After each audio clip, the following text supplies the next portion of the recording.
Hello students, ગયા લેક્ચરમાં આપણે વાત કરી કે વિદ્યુત પ્રવાહધારિત તારને સમાન ચુંબકીય ક્ષેત્ર બીમાં મૂકવામાં આવે તો તાર પર ચુંબકીય બળ લાગે છે અને એ ચુંબકીય બળનું સૂત્ર કંઈક આપણે આ પ્રમાણે મેળવ્યું. એફ સદિશ is equal two I L સદિશ ક્રોસ બી સદિશ. આ ઉપરાંત આપણે આની પહેલાના લેક્ચરમાં વાત કરી હતી કે વિદ્યુત ભારિત કણને વિદ્યુત ક્ષેત્રમાં મૂકવામાં આવે તો તેના પર વિદ્યુતીય બળ લાગે. અને વિદ્યુતીય બળનું સૂત્ર તો આપણને બધાને હવે યાદ રહી જ ગયું છે. એફઈ સદિશ ઇઝ ઇક્વલ ટુ ક્યુઈ સદિશ. એના પછી આપણે એક લોરેન્સ બળનું સૂત્ર મેળવ્યું હતું. એફ સદિશ ઇઝ ઇક્વલ ટુ ક્યુ ઈ સદિશ પ્લસ વી સદિશ ક્રોસ બી સદિશ.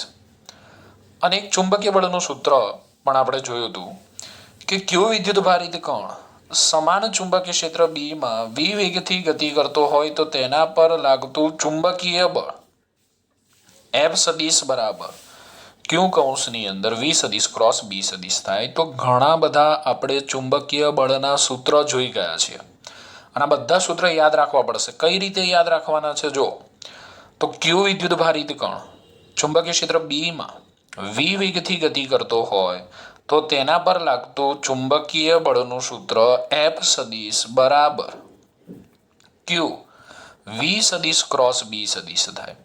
આપણને જે મૂલ્યો આપેલા હોય એના આધારે આપણે ચુંબકીય બળનું સૂત્ર પસંદ કરવાનું છે. એ જ રીતે એલ લંબાઈના વિદ્યુત પ્રવાહધારિત તારને સમાન ચુંબકીય ક્ષેત્ર બીમાં મૂકવામાં આવે તો તાર પર લાગતું ચુંબકીય બળ એફ સદિશ બરાબર આઈએલ સદિશ ક્રોસ બી સદિશ થાય.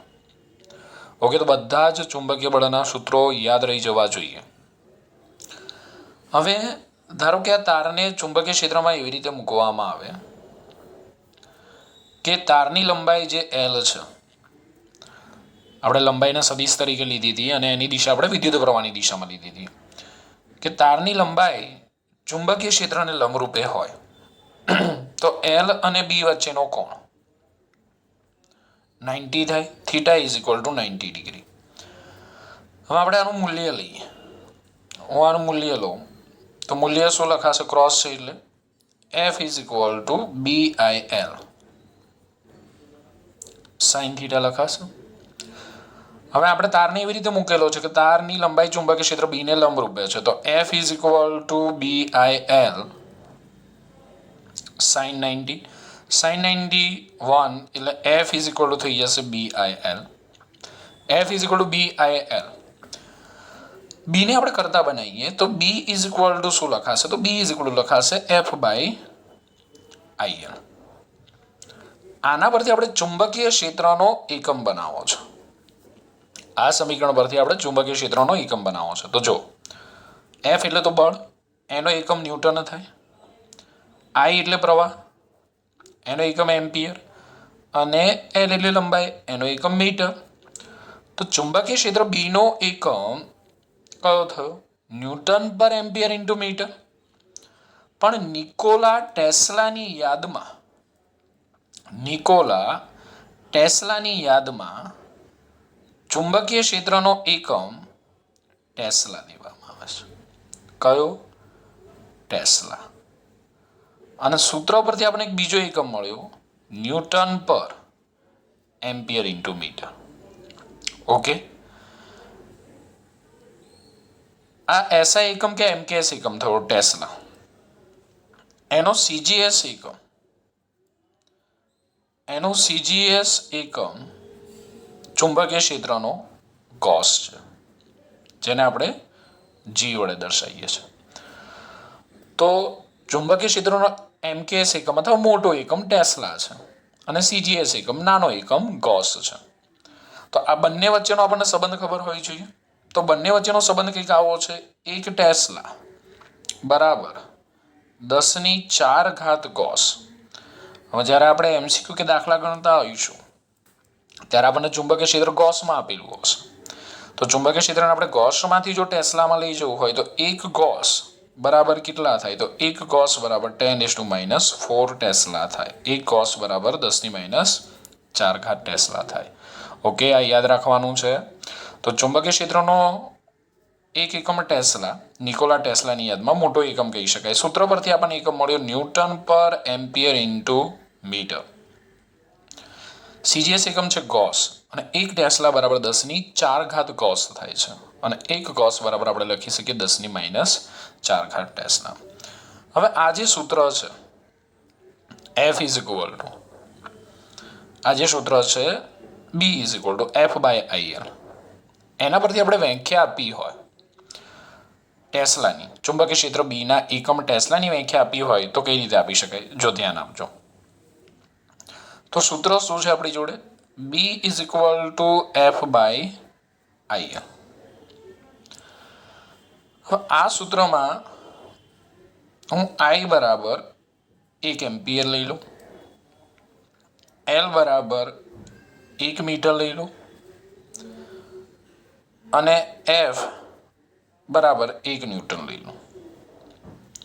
તો મને B કેટલા મળશે? B મળશે મને 1 ટેસ્લા. F બરાબર હું 1 ન્યૂટન લઉં, I બરાબર 1 એમ્પિયર લઉં, L બરાબર 1 મીટર લઉં, તો B બરાબર કેટલા મળશે? 1 ટેસ્લા. હવે વ્યાખ્યા આપી હોય તો કઈ રીતે આપી શકાય? તો 1 એમ્પિયર જેટલા વિદ્યુત પ્રવાહનું વહન કરતા, 1 એમ્પિયર જેટલા વિદ્યુત પ્રવાહનું વહન કરતા 1 મીટર લંબાઈના તારને ચુંબકીય ક્ષેત્રમાં એવી રીતે મૂકવામાં આવે કે જેથી તાર પર લાગતું બળ 1 ન્યૂટન હોય. ફરીથી કહું છું, ચુંબકીય ક્ષેત્રને લંબ રૂપે મૂકેલા 1 એમ્પિયર વિદ્યુત પ્રવાહનું વહન કરતા 1 મીટર લંબાઈના તાર પર લાગતું બળ 1 ન્યૂટન હોય તો ચુંબકીય ક્ષેત્ર 1 ટેસ્લા છે તેમ કહેવાય. લખી નાખો એટલે તમને યાદ રહી જાય. ક્યાંય પૂછાવાની નથી, પણ ખાલી માહિતી માટે જોજો. અહીંયા ચુંબકીય ક્ષેત્રને લંબ રૂપે મૂકેલા, ચુંબકીય ક્ષેત્રને લંબ રૂપે મૂકેલા 1 એમ્પિયર વિદ્યુત પ્રવાહનું વહન કરતા, 1 એમ્પિયર વિદ્યુત પ્રવાહનું વહન કરતા 1 મીટર લંબાઈના તાર પર લાગતું બળ 1 ન્યૂટન હોય તો ચુંબકીય ક્ષેત્ર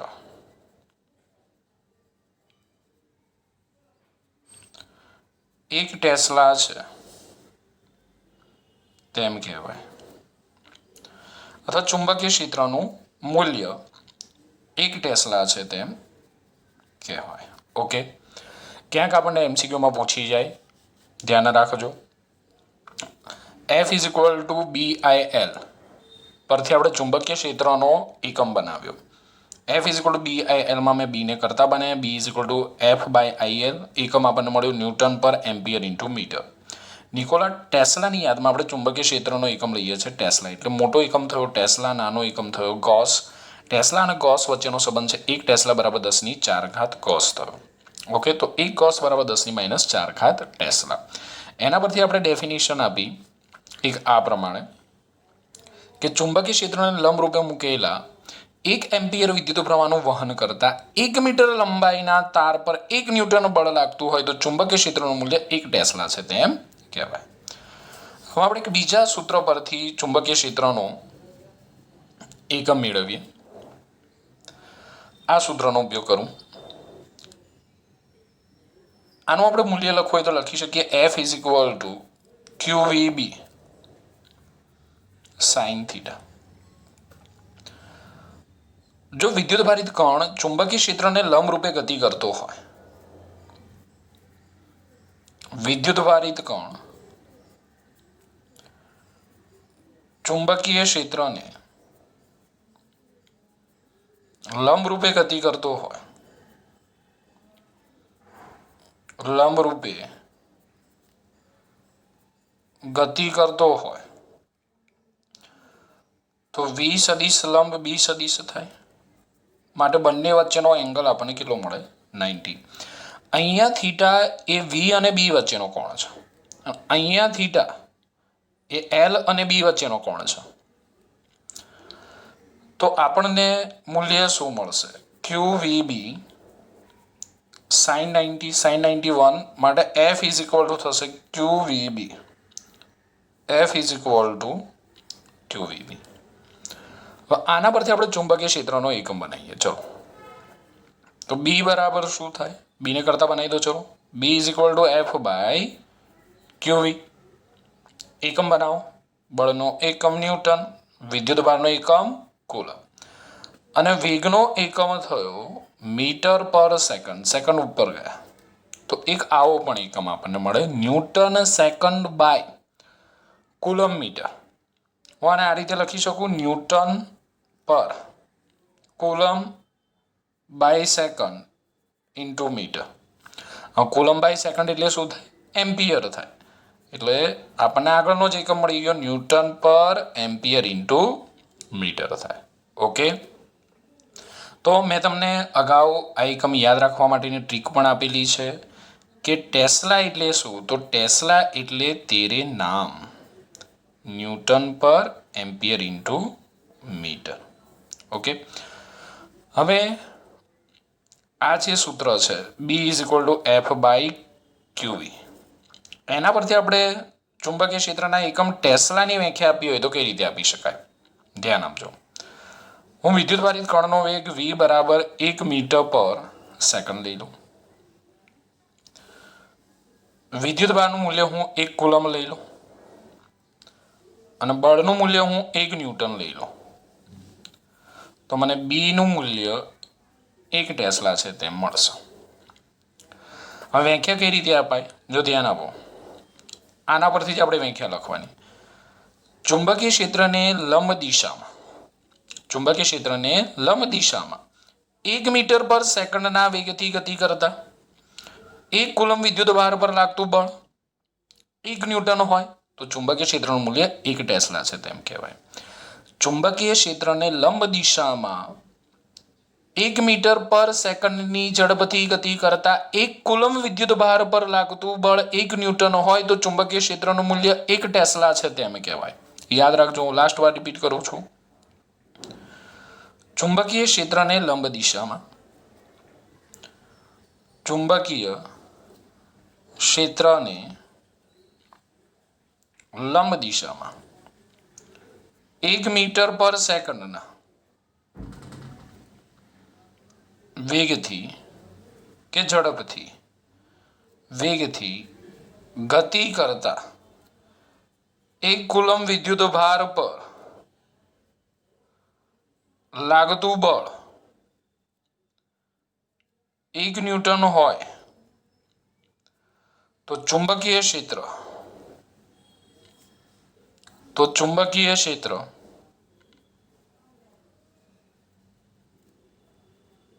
બીનું મૂલ્ય 1 ટેસ્લા છે તેમ કહેવાય. બરાબર, તો આપણે F is equal to B I L અને F is equal to Q V B પરથી ચુંબકીય ક્ષેત્રના 2 સૂત્રો મેળવ્યા. એક B is equal to F by I L, બીજું B is equal to F by Q V, અને એના પરથી આપણે ચુંબકીય ક્ષેત્રના એકમ ટેસ્લાની 2 વ્યાખ્યા મેળવી. એમસીક્યુ માટે આ અગત્યનો ટોપિક છે. ચલો સ્ક્રીનશોટ લઈ લો, પછી આપણે આગળ જઈએ. ચલો પહેલો સ્ક્રીનશોટ,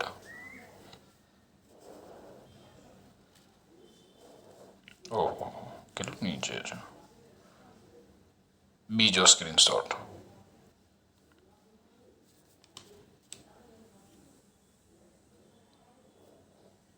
આપણે પહેલા ચેપ્ટરમાં જોયું કે 2 વિજાતીય વિદ્યુત ભારો હોય તો એમની વચ્ચે આકર્ષી બળ લાગે, અને 2 સજાતીય વિદ્યુત ભારો હોય તો એમની વચ્ચે અપાકર્ષી બળ લાગે. આપણે થોડુંક સમજીએ આને. ધારો કે મારી જોડે એક પોઝિટિવ ચાર્જ છે, એનું હું નામ આપી દઉં ક્યુ એ. બીજો એક નેગેટિવ ચાર્જ છે, એને હું નામ આપી દઉં ક્યુ બી. તો બંને વિજાતીય વિદ્યુત ભારો હોવાથી બંને વચ્ચે આકર્ષી બળ લાગે છે. આથી બંને વિદ્યુત ભારો એકબીજાની નજીક આવે છે. તો આ ક્યુ એ વિદ્યુત ભાર પર ક્યુબી વડે લાગતું બળ જમણી બાજુ હશે, જેને આપણે લખવું હોય તો લખી શકીએ એફ એ બી સદિશ. એ જ રીતે ક્યુબી વિદ્યુત ભાર પર ક્યુએ વડે લાગતું બળ ડાબી બાજુ હશે, જેને આપણે લખી શકીએ એફ બી. બંને વચ્ચે આકર્ષી બળ લાગે છે, પરિણામે બંને એકબીજાની નજીક આવશે. હવે જો સજાતીય વિદ્યુત ભારો હોય તો ખબર જ છે કે અપાકર્ષી બળ લાગે છે. ચલો એક પોઝિટિવ ચાર્જ લઈ લઈએ પ્લસ ક્યુએ, બીજો એક પોઝિટિવ ચાર્જ લઈ લઈએ પ્લસ ક્યુબી. બંને પર પોઝિટિવ ચાર્જ છે, આથી બંને એકબીજાને અપાકર્ષે છે. અપાકર્ષે છે આથી બંને એકબીજાથી દૂર જાય છે આ રીતે. તો ક્યુએ પર ક્યુબી વડે લાગતું અપાકર્ષી બળ ડાબી બાજુ હશે, જેને આપણે લખવું હોય તો લખી શકીએ એફ એ બી સદિશ. ક્યુબી પર ક્યુએ વડે લાગતું અપાકર્ષી બળ જમણી બાજુ હશે, જેને આપણે લખી શકીએ એફ બી. ઓકે, તો આમ બે વિજાતીય વિદ્યુત ભારો હોય તો તેમની વચ્ચે આકર્ષી બળ લાગે, આથી બંને એકબીજાની નજીક આવે. ને વિજાતીય વિદ્યુત ભારો હોય વિજાતીય વિદ્યુત ભારો હોય તો બંને વચ્ચે આકર્ષી બળ લાગે, જેથી એકબીજાની નજીક આવે. અને સજાતીય વિદ્યુત ભારો હોય તો બંને વચ્ચે અપાકર્ષી બળ લાગે, જેથી બંને એકબીજાથી દૂર છે. હવે આપણને પ્રશ્ન થાય કે સાહેબ વિદ્યુત ભારની જગ્યાએ આપણે બે વિદ્યુત પ્રવાહધારી તારો લઈએ. ચલો આ એક તાર છે, જેને હું નામ આપી દઉં છું એ, અને એમાંથી IA જેટલો પ્રવાહ વહે છે. અને બીજો એક તાર હું લઈ લઉં, જેને હું નામ આપી દઉં બી. એમાંથી IB જેટલો પ્રવાહ વહે છે. હવે બે વિદ્યુત પ્રવાહધારી તાર હોય તો શું થાય એ આપણે વિચારીએ. આપણે જોયું કે બે વિજાતીય વિદ્યુત ભારો હોય તો એમની વચ્ચે કયું બળ લાગે છે? તો બે વિજાતીય વિદ્યુત ભારો હોય તો એમની વચ્ચે આકર્ષી બળ લાગે છે. બે વિદ્યુત પ્રવાહધારિત તારો હોય અને આ બંને તારોમાંથી જો એક જ દિશામાં પ્રવાહ વહેતો હોય તો શું થાય જોઈએ આપણે. હવે હું અહીંયા જમણા હાથના અંગૂઠાના નિયમનો ઉપયોગ કરું તો અંગૂઠો પ્રવાહની દિશામાં અને આંગળીઓ ચુંબકીય ક્ષેત્રની દિશામાં. તો જો આ અંગૂઠો અહીંયા, આંગળીઓ અહીંથી અંદર જાય છે. અંદર જતું ચુંબકીય ક્ષેત્ર આપણે દર્શાવવું હોય તો ખ્યાલ આવે છે ને? જો અંગૂઠો થોડુંક હું આમ લઈ લઉં એટલે આપણને ખબર પડે. આ અંગૂઠો પ્રવાહની દિશામાં, તો આંગળીઓ અહીંથી અંદર જઈ રહી છે, અહીંથી અંદર જતા ચુંબકીય ક્ષેત્રને આપણે દર્શાવવું હોય તો આપણે ચોકડી વડે દર્શાવી શકીએ, અને બહાર આવતા ચુંબકીય ક્ષેત્રને આપણે દર્શાવવું હોય તો ડોટ વડે દર્શાવી શકીએ. મારે બંને તારોની મધ્યમાં આવેલા પી બિંદુ પાસે આ બંને તારોને કારણે ઉદ્ભવતું ચુંબકીય ક્ષેત્ર શોધવું છે.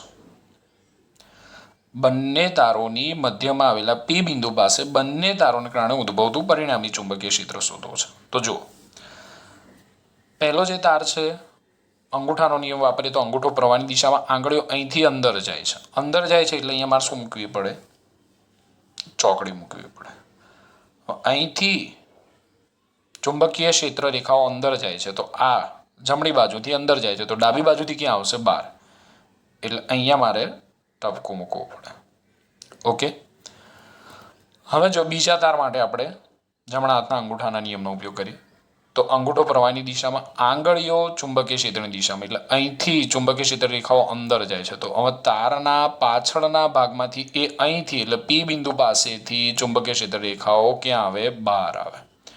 તો અહીંયા આપણે ચોકડી મૂકવી પડે, કારણ કે અહીંથી ચુંબકીય ક્ષેત્ર રેખાઓ અંદર જાય છે અને અહીંથી બહાર આવે છે, એટલે અહીં આપણે ટપકું મૂકવું પડે આ રીતે. હવે ધારો કે આ જે તાર છે, આ એ વિદ્યુત પ્રવાહધારિત તાર, એને કારણે ઉદ્ભવતું ચુંબકીય ક્ષેત્ર BA છે, અને IB વિદ્યુત પ્રવાહધારિત તાર છે, એને કારણે ઉદ્ભવતું ચુંબકીય ક્ષેત્ર BB છે. જો બંને તારોમાંથી એક સમાન વિદ્યુત પ્રવાહ પસાર થતો હોય, બંને તારમાંથી એક સમાન વિદ્યુત પ્રવાહ જો પસાર થતો હોય, તો બંને વિદ્યુત પ્રવાહધારી તારોને કારણે પી બિંદુ પાસે ઉદ્ભવતું ચુંબકીય ક્ષેત્ર સમાન મૂલ્યનું હોય. પરંતુ તમે અહીંયા જોઈ શકો છો કે બંને વિદ્યુત પ્રવાહધારી તારોને કારણે પી પાસે ઉદ્ભવતું ચુંબકીય ક્ષેત્ર પરસ્પર વિરુદ્ધ દિશામાં છે. તો પી બિંદુ પાસે પરિણામી ચુંબકીય ક્ષેત્ર બી બરાબર આપણે લખવું હોય તો લખી શકાય બી એ માઇનસ બી બી. બંને સમાન મૂલ્યના હોય, બી એ ઇઝ ઇક્વલ ટુ બી બી, સમાન વિદ્યુત પ્રવાહ પસાર થતો હોય, તો પરિણામી ચુંબકીય ક્ષેત્રનું મૂલ્ય 0 થાય. તો એમસીક્યુ માટે આપણે આ યાદ રાખીશું. ઓકે. જો બે સમાંતર વિદ્યુત પ્રવાહધારિત તારોમાં એક સમાન પ્રવાહ એક જ દિશામાં વહેતો હોય તો બંને તારોની મધ્યમાં આવેલા બિંદુ પાસે પરિણામી ચુંબકીય ક્ષેત્ર 0 હોય છે. હવે આપણને ખબર છે કે તારમાંથી વિદ્યુત પ્રવાહ પસાર કરવામાં આવે એટલે તારની આસપાસના વિસ્તારમાં ચુંબકીય ક્ષેત્ર ઉદ્ભવે છે. મેં અહીંયા સીમિત જ બતાવ્યું છે. આ ચુંબકીય ક્ષેત્ર અહીંયા આજુબાજુના વિસ્તારમાં ઉદ્ભવે. એ જ રીતે બી તારમાંથી પણ પ્રવાહ પસાર થાય એટલે એની આસપાસ ચુંબકીય ક્ષેત્ર ઉદ્ભવે છે આ રીતે. ઓકે. આ અહીંયા સુધી લંબાયેલું હોય, આ અહીંયા સુધી લંબાયેલું હોય, એટલે બંને તાર એકબીજાના ચુંબકીય ક્ષેત્રમાં છે. બંને તાર એકબીજાના ચુંબકીય ક્ષેત્રમાં છે તેમ કહેવાય.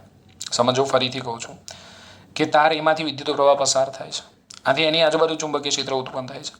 તાર બી માંથી પણ વિદ્યુત પ્રવાહ પસાર થાય, આથી એની આજુબાજુ પણ ચુંબકીય ક્ષેત્ર ઉત્પન્ન થાય છે. એને આપણે આ રીતે આમ લંબાયેલું વિચારી શકીએ. હા ભાઈ, આ રીતે, આ રીતે, યસ, આમ, અને આને આ રીતે વિચારી શકાય, પણ મેં આટલું સીમિત જ બતાવ્યું છે. એટલે બંને તાર એકબીજાના ચુંબકીય ક્ષેત્રમાં છે તેમ કહેવાય. તો આપણે આગલા લેક્ચરમાં ભણીને આવ્યા કે વિદ્યુત પ્રવાહધારી તારને જો ચુંબકીય ક્ષેત્રમાં મૂકવામાં આવે તો તેના પર બળ લાગે. એટલે બંને તારો એકબીજા પર ચુંબકીય બળ લગાડે છે. સમજો, બંને તારો એકબીજા પર ચુંબકીય બળ લગાડે છે. હું ફરીથી નવા તાર લઈ લઉં એટલે ત્યાં ગુચ્છમ ના થઈ જાય. ઓકે. આ એ પ્રવાહધારિત તાર, આઈબી વિદ્યુત પ્રવાહધારિત તાર. એ તારમાંથી જે પ્રવાહ પસાર થાય છે એને કારણે ઉદ્ભવતું ચુંબકીય ક્ષેત્ર કંઈક આપણે આ રીતે બતાવી દઈએ. ઓકે. બી તારમાંથી જે પ્રવાહ પસાર થાય છે એને કારણે ઉદ્ભવતું ચુંબકીય ક્ષેત્ર કંઈક આ રીતે હું બતાવી દઉં છું. એટલે બંને તારો એકબીજાના ચુંબકીય ક્ષેત્રમાં હોવાથી એકબીજા પર બળ લગાડે છે. બળનું સૂત્ર આપણે લખવું હોય તો લખી શકીએ F ઇઝ ઇક્વલ ટુ બી. હવે ધ્યાન આપજો અહીંયા.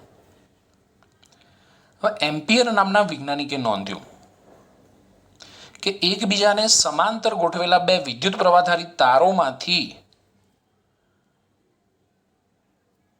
વિદ્યુત પ્રવાહ એક જ સમાન દિશામાં વહેતો હોય, એકબીજાને સમાંતર ગોઠવેલા બે વિદ્યુત પ્રવાહધારી તારોમાંથી પસાર થતા વિદ્યુત પ્રવાહ જો એક જ દિશામાં હોય ને તો એમની વચ્ચે આકર્ષી બળ લાગે. એમની વચ્ચે આકર્ષી બળ લાગે.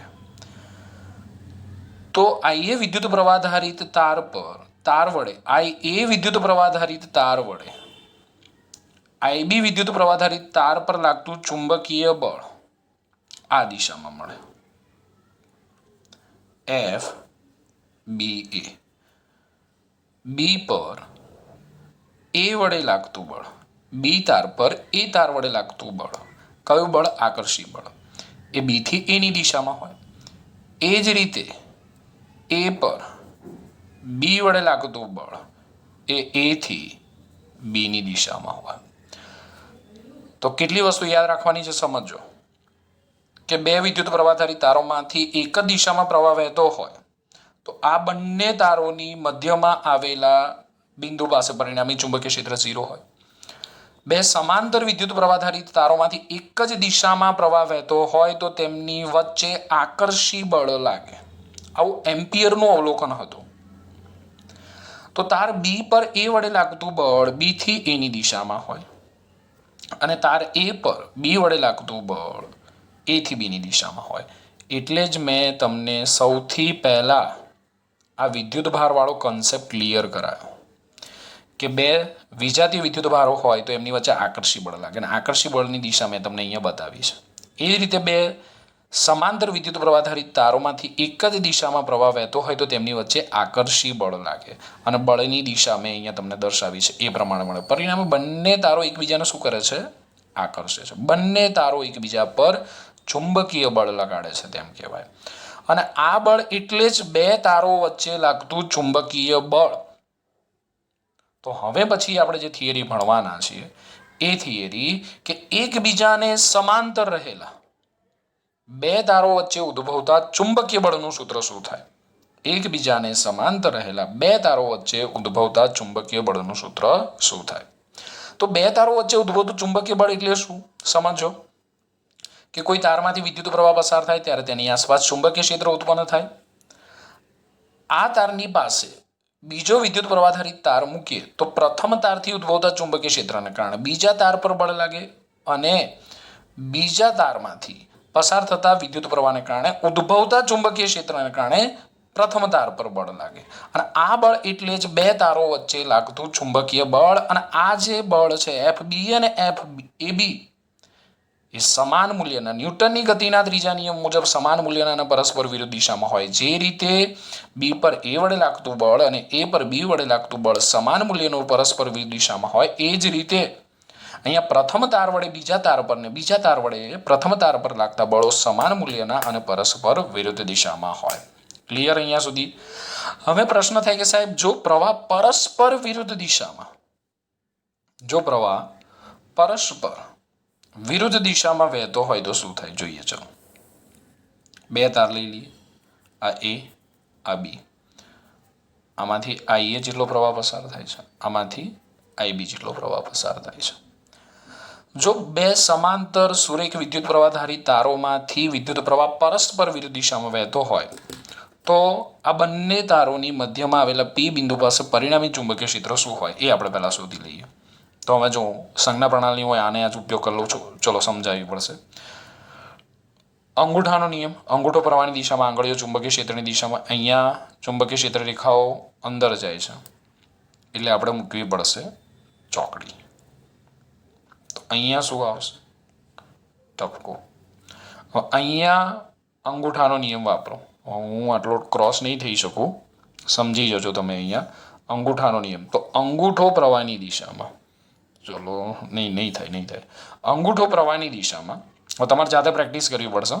અહીંયા તમારે અંગૂઠાનો નિયમ વાપરીને તો અંગૂઠો પ્રવાહની દિશામાં રાખશો ને તો અહીંથી ચુંબકીય ક્ષેત્ર રેખાઓ અંદર જશે આમ, અને અહીંથી બહાર આવશે તો અહીંયા ચોકડી આવશે. તમારે પ્રેક્ટિસ કરવી પડશે, થોડીક લિમિટેશન છે આ ઓનલાઈન લેક્ચરની. અને અહીંથી બહાર આવશે. યસ.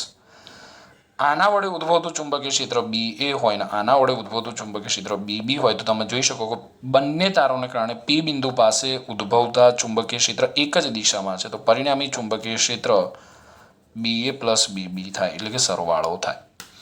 તો એક જ દિશામાં પ્રવાહ વહેતો હોય તો બંને તારોની મધ્યમાં આવેલા બિંદુ પાસે ચુંબકીય ક્ષેત્રની બાદબાકી થાય. જો વિરુદ્ધ દિશામાં પ્રવાહ વહેતો હોય તો બંને તારોની મધ્યમાં આવેલા પી બિંદુ પાસે ચુંબકીય બંને તારને કારણે ઉદ્ભવતા ચુંબકીય ક્ષેત્રનો સરવાળો થાય. અને અહીંયા પણ બંને તારો એકબીજા પર બળ લગાડે છે. તો એમ્પિયરે નોંધ્યું અથવા એમ્પિયરે અવલોકન કર્યું કે જો બે સમાંતર સુરેખ વિદ્યુત પ્રવાહધારી તારોમાં પરસ્પર વિરુદ્ધ દિશામાં પ્રવાહ વહેતો હોય તો એમની વચ્ચે અપાકર્ષી બળ લાગે. તો બી પર એ વડે લાગતું અપાકર્ષી બળ, બંને અપાકર્ષી બળ લાગે, બંને એકબીજાથી દૂર જાય. એફ બી એ આ દિશામાં મળે. એ પર બી વડે લાગતું અપાકર્ષી બળ આ દિશામાં મળે, એફ એ બી. બંને એકબીજાથી દૂર જશે. ઓકે. ઉપર મેં વિદ્યુત ભારના આધારે અથવા તમે કન્સેપ્ટ આધાર લઈ શકો છો કે અહીંયા વિદ્યુત ભારો વચ્ચે લાગતું અપાકર્ષી બળ બંને દૂર જાય. એ જ રીતે બે વિરુદ્ધ દિશામાં વિદ્યુત પ્રવાહનું વહન કરતા તાર હોય તો એમની વચ્ચે અપાકર્ષી બળ લાગે. પરિણામે બંને એકબીજાથી દૂર જાય છે. તો આ બે વિદ્યુત પ્રવાહધારી તારો વચ્ચે લાગતા ચુંબકીય બળનું આપણે સૂત્ર મેળવવાનું છે. તો ક્લિયર થાય છે ભાઈ દરેક વિદ્યાર્થીને? આ તમારે યાદ રાખવું પડશે દાખલા માટે કે જો બે સમાંતર વિદ્યુત પ્રવાહ આધારિત તારોમાં એક જ દિશામાં પ્રવાહ વહેતો હોય તો તેમની વચ્ચે આકર્ષી બળ લાગે, વિરુદ્ધ દિશામાં પ્રવાહ વહેતો હોય તો એમની વચ્ચે અપાકર્ષી બળ લાગે છે.